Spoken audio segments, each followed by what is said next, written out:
Bonjour. Je dois dire que je ne suis pas très fière de ce que je vous ai raconté dans le dernier épisode. C'est pourquoi j'espère retrouver un peu de dignité dans celui-ci. Lorsqu'après cette nuit sauvage à tout point de vue, je retrouvais les invités attablés autour d'une table de petit déjeuner pantagruélique, je dois dire que pour une fois, mon estomac ne prit pas le dessus sur ma raison. J'étais même très gênée de ma conduite de la veille et je priais pour que personne ne soupçonne mon moment d'égarement avec Duke. Je jetai un œil à ma mère ainsi qu'à mes cousins et leurs femmes, mais tous étaient parfaitement naturels et enjoués en parlant du programme de la journée, qui prévoyait soit une balade en mer sur un bateau de pêcheurs, soit un tournoi de tennis. Connaissant ma résistance au mal de mer, j'optai illico pour le tennis et retrouvai en un instant ma coquetterie, car je savais que la tenue requise pour pratiquer ce sport me mettait très en valeur. Frivolité quand tu nous tiens.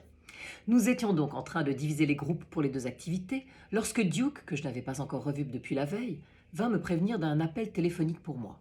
Étonné, je le suivis jusqu'au bureau et j'eus soudain un mauvais pressentiment en prenant l'appareil. C'était Marie-Antoinette en pleurs. Je pensais immédiatement que son état avait dû s'aggraver, qu'elle était à l'hôpital. Mais tout de suite, elle me dit que ma grand-mère avait téléphoné de France pour dire que mon grand-père avait fait une attaque et qu'il fallait que nous rentrions plus vite.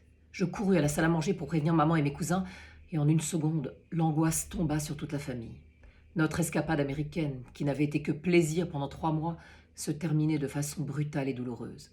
Titus et Tancred décidèrent sur le champ de nous accompagner en France. Mike Mitchell, qui connaissait très bien mon grand-père, proposa de venir aussi et je vis que ma mère en était soulagée. Duke nous fit promettre de donner des nouvelles et se montra d'une gentillesse extrême à mon égard, s'arrangeant pour réserver nos places sur un paquebot qui partait pour la France dès le lendemain et essayant de me rassurer en me disant qu'on pouvait se remettre d'une attaque. Mais mon grand-père était âgé et n'avait tellement pas ménagé sa peine que je sentais que la machine était usée. Flora pleura toutes les larmes de son corps en quittant sa bande des 4 et Jenny et Barbara promirent de venir dès que possible avec les enfants. 30 minutes plus tard, nous étions dans les voitures pour rentrer à New York, faire nos bagages et repartir le lendemain à l'aube pour la France. Lorsque nous arrivâmes à l'appartement des jumeaux, Marie-Antoinette était défaite et ne parvenait même pas à parler. Je lui demandai malgré tout si son indigestion était passée, mais elle ne sembla pas m'entendre. Je n'insistais pas car j'avais tout à organiser pour notre retour. Le matin du départ, nous attendions devant l'immeuble les taxis qui devaient nous conduire à l'embarquement. Avant de partir, nous avions bien sûr tenu à faire nos adieux à Jeffrey, notre adorable portier qui avait l'air très triste de notre départ. Lorsque les taxis furent arrivés et que nous nous apprêtions à monter dedans, nous vîmes soudain Marie-Antoinette faire demi-tour et se précipiter dans les bras de ce même Jeffrey pour l'embrasser de tout son cœur et de toute sa bouche en lui disant que vivre sans lui était impossible. Alors là, même à travers les brumes de notre chagrin, les bras nous en tombèrent. Mademoiselle Fabre, qui était devant la porte avec les jumeaux, clama bien fort qu'elle se doutait de quelque chose. Et lorsque Marie-Antoinette, après avoir un peu repris ses esprits, finit par monter dans le taxi telle une martyre, je me tournai vers Jeffrey, l'air interrogateur. Il vint me voir et me dit qu'il était fou d'elle lui aussi, et que si nous avions besoin de bras supplémentaires au petit plaisir, il était prêt à accepter n'importe quel emploi pour rester auprès de sa bien-aimée. J'étais un poil sonnée par tout ça, et je lui dis que nous aviserions une fois rentrés, mais que d'ici là, il pourrait écrire tant qu'il voudrait à l'élu de son cœur. Sur le bateau qui nous ramenait en France, l'heure était donc à la morosité générale. Le temps était maussade lui aussi, et allongés dans nos cabines, nous comptions avec angoisse les heures qui nous séparaient encore de mon grand-père, espérant tous le revoir vivant une dernière fois.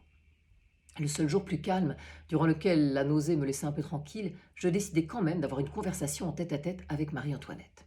Elle s'excusa d'abord pour sa conduite, mais m'expliqua que cet amour totalement imprévisible lui était tombé dessus comme la foudre, et qu'elle se sentait totalement dépassée par la puissance de ce sentiment absolument nouveau pour elle. Je lui demandai comment elle avait approfondi sa relation avec Jeffrey en dehors des 25 étages quotidiens durant lesquels il partageait l'ascenseur. Elle me dit que quelques jours après notre arrivée, ayant été congédiée en tant que gouvernante par mademoiselle Fabre, elle avait finalement pris goût aux balades solitaires dans Manhattan, où chaque coin de rue était pour elle une source d'émerveillement. Or, un après-midi, oubliant l'avertissement de mes cousins qui nous avaient fait promettre de ne pas nous éloigner d'un certain périmètre, elle avait flâné au gré de l'inspiration et avait fini par se retrouver en fin de journée dans le quartier noir de Harlem, dans une rue où l'accueil n'était pas forcément des plus aimables, car visiblement elle dérangeait un certain trafic. Plusieurs hommes avaient commencé à la bousculer en lui demandant de filer, mais étant perdue et ne comprenant pas bien l'américain, elle avait fini par s'asseoir sur les marches d'un immeuble et se mettre à pleurer à chaudes larmes. Une jeune femme avec un bébé accroché à sa hanche avait dû avoir pitié, car après avoir crié au gang de lui ficher la paix, elle emmena Marie-Antoinette chez elle, dans un logement minuscule où l'attendaient 2 autres marmots. Puis elle lui demanda ce qu'elle faisait ici et quelle était son adresse. Marie-Antoinette lui raconta, comme elle le pouvait, comment elle avait atterri sans s'en rendre compte dans ce quartier et lui donna l'adresse de mes cousins. La jeune femme lui demanda de surveiller les enfants un moment, car elle devait aller au bureau de poste pour téléphoner. Lorsqu'on est nourrice, on l'est pour la vie. Et en 2 minutes, les 3 enfants étaient agrippés au basque de Marie-Antoinette, qui avait entrepris de leur fabriquer un gâteau avec ce qu'elle trouverait dans la cuisine, tout en leur racontant des contes de fées en français, ce qui avait l'air d'enchanter les bambins. Une demi-heure plus tard, la maman revenait, disant à Marie-Antoinette qu'elle allait bientôt pouvoir rentrer chez elle. Peu de temps après, Jeffrey, le doorman, apparaissait en sauveur et elle se jetait dans ses bras éperdue de reconnaissance. Par un hasard extraordinaire, la jeune femme qui avait recueilli Marie-Antoinette avait réalisé, en entendant son adresse, que son cousin éloigné, Jeffrey, travaillait dans cet immeuble de prestige car tout le quartier en avait parlé lorsqu'il avait obtenu le poste de portier. À partir de ce moment-là, très vite, une attraction réciproque entre deux sembla évidente. Elle se transforma en passion charnelle, puis en véritable amour, et leur séparation était un supplice qu'ils ne pouvaient endurer, ni l'un ni l'autre.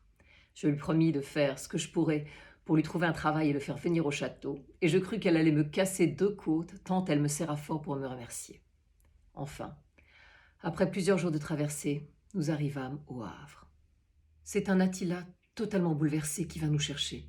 Ironie du sort, il conduisait le dernier véhicule sorti de l'imagination de mon grand-père, une sorte de grande berline qu'il avait spécialement conçue pour que toute la famille puisse y tenir, et qu'il avait prévu de conduire lui-même pour venir nous chercher. Hélas, son état ne lui avait pas permis. Lorsque nous franchîmes les grilles du château, je sentis qu'une nouvelle page de ma vie allait se tourner.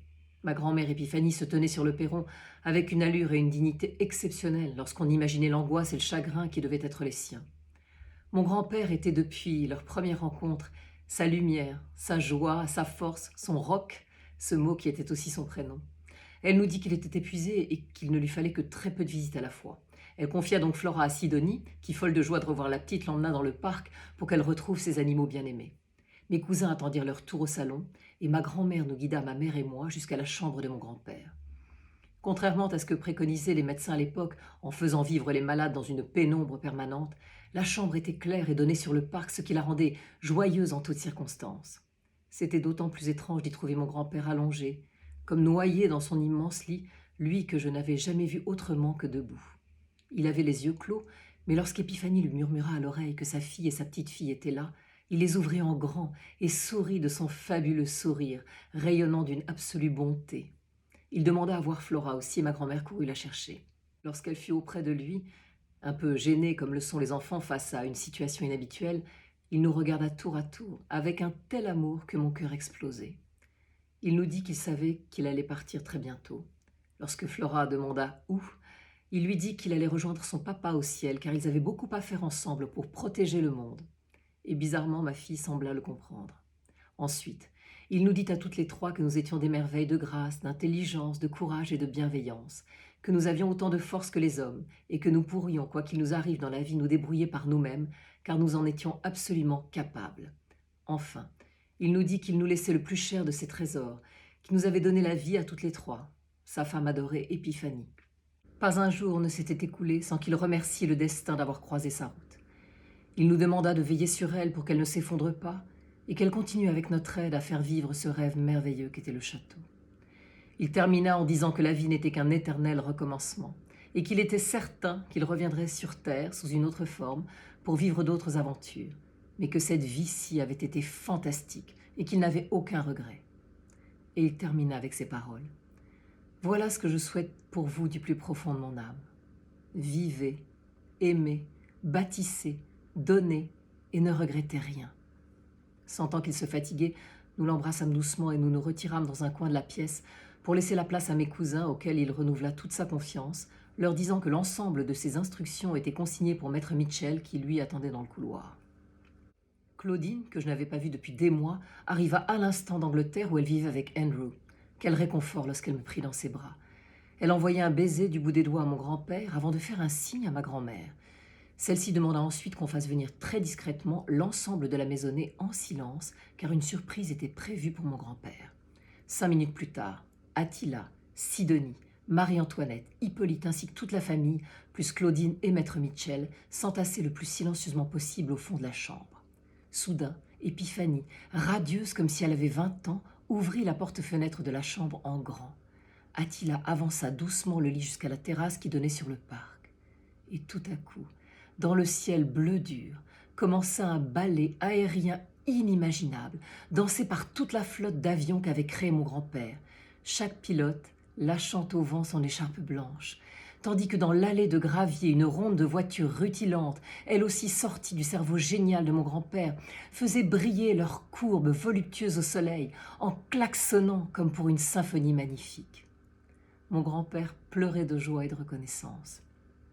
Andrew et Attila avaient tout organisé avec le concours des pilotes, chauffeurs et mécaniciens qui adulaient le patron.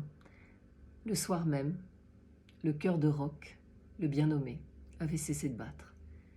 Les fondations du château du Petit Plaisir tremblèrent et un voile gris s'abattit sur nos vies.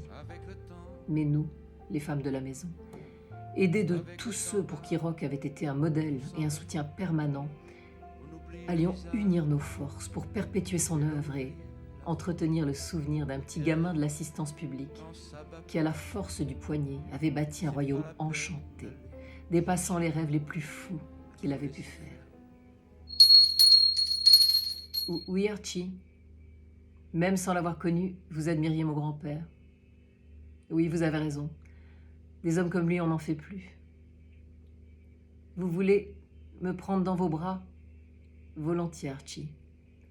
Alors, je vous dis à très vite pour un nouveau chapitre de mes aventures. Avec le temps va, tout s'en va.